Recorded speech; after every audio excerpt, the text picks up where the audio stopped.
on va dire que votre argument en ce moment consiste à dire, ben, c'est simple, on vous l'avait dit, tout ce qui arrive en ce moment, on vous avait prévenu, c'était écrit.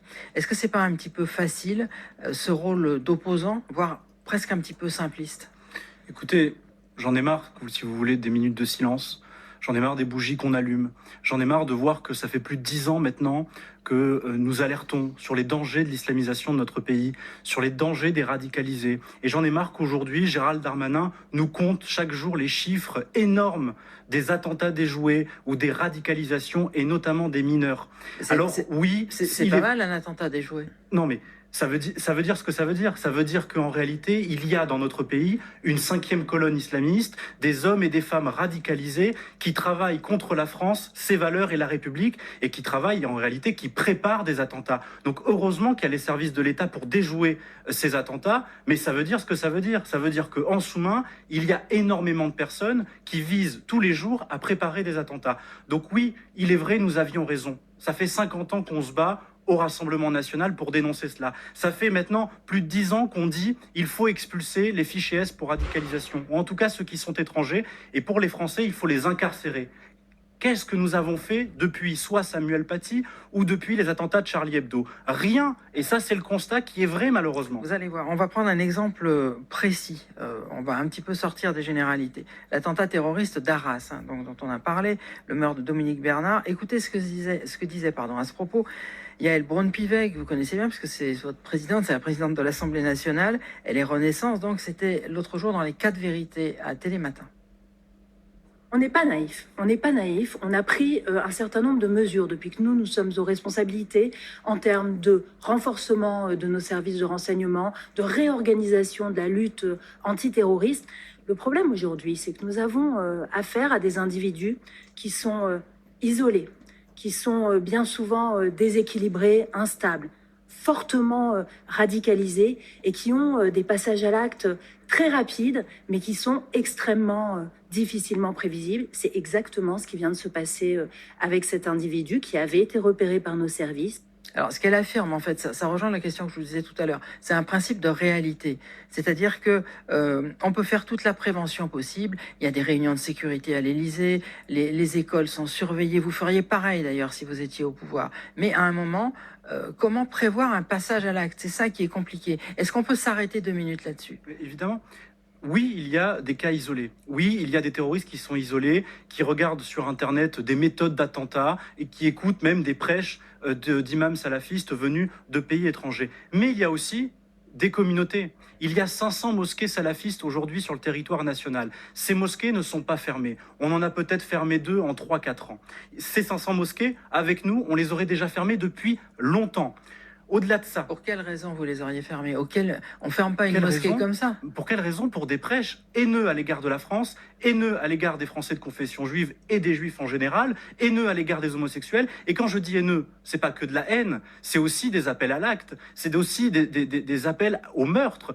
Je vous rappelle qu'il y a même des joueurs de football, comme le joueur Attal de l'OGC Nice, qui souhaite un jour noir pour les Juifs. Enfin, ça, c'est pas des cas isolés. C'est des gens qui sont en communauté, qui restent entre eux, qui sont soumis à des diktats d'imams étrangers. Enfin, tout ça, il y a un moment donné, on le dit depuis 10 ans.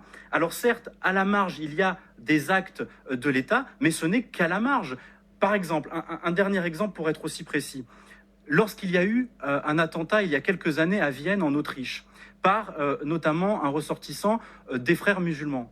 De suite, le gouvernement autrichien a interdit les frères musulmans. En France, aujourd'hui, les frères musulmans peuvent se déplacer librement sur le territoire, ils peuvent organiser des conférences, ils peuvent organiser des réunions publiques. Excusez-moi, mais là, par exemple, il aurait fallu, depuis déjà bien longtemps en France, interdire les frères musulmans. Aujourd'hui, vous arriveriez au pouvoir. Quelles seraient les premières mesures que vous prendriez en la matière? Déjà, c'est la fermeture des mosquées salafistes. Parce que c'est un lieu, justement, de rapprochement des individus où ils essaient d'endoctriner notamment les plus jeunes à commettre des attentats ou à haïr la République ou à haïr la France et ses valeurs. Puis, c'est l'expulsion des 4500 fichiers S pour radicalisation étrangers.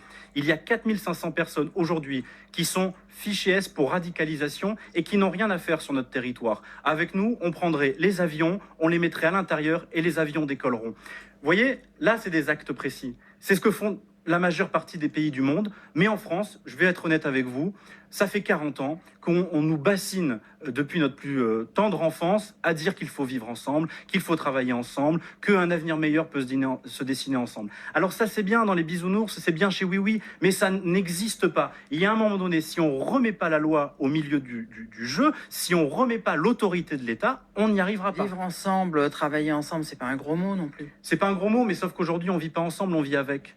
Et d'ailleurs, les mots sont... C'est-à-dire, qu'est-ce que vous voulez dire? Mais les mots sont pas les miens, ce sont les mots du ministre socialiste Gérard Collomb quand il a quitté le ministère de l'Intérieur. Il a dit que demain, nous allons vivre face à face. Ça veut dire qu'aujourd'hui, il y a une communauté dans notre pays, une communauté de radicalisés, une communauté d'hommes et de femmes, pas forcément même avec des religions, mais qui ont la haine de la République, qui ont la haine de la France et qui manifestent dès qu'ils le peuvent contre les intérêts de la France, contre nos valeurs et contre la République. Ils ne supportent ni les Français qui peuvent être catholiques ou chrétiens. Ils ne supportent pas les Français qui puissent être juifs. Ils ne supportent pas les Français qui puissent être homosexuels. Ils ne supportent pas le fait que nous vivions aujourd'hui en démocratie et en République. Et d'ailleurs, jeudi soir, il y a une grande manifestation soi-disant pro-palestinienne, pro-Gaza en réalité et pro-Hamas à Paris où ils ont tous scandé Allah Akbar. Moi, je n'oublie pas que les derniers Français qui sont morts tués en France par des islamistes l'ont été avec des cris Allah Akbar. Brian Masson, vous savez ce qu'on va vous dire, c'est que c'est bien beau ce que vous dites, mais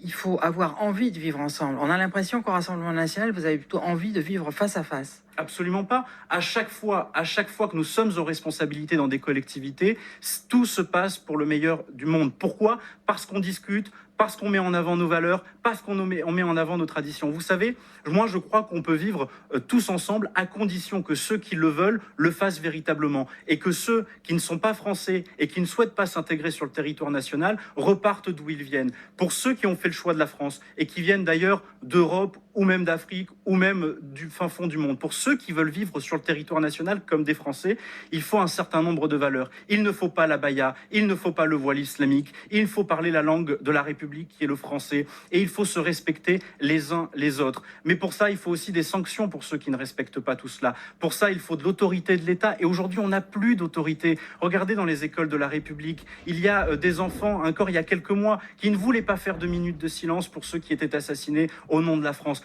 Comment voulez-vous aujourd'hui que si on ne remet pas de l'autorité de l'État, ça puisse fonctionner ? Moi, je veux que chaque enfant de France puisse vivre et grandir pleinement en France en tant que citoyen français, qu'importe sa religion, qu'importe son origine, mais pour ça, il faut des valeurs très claires et il faut de l'ordre. Alors, on va passer à la deuxième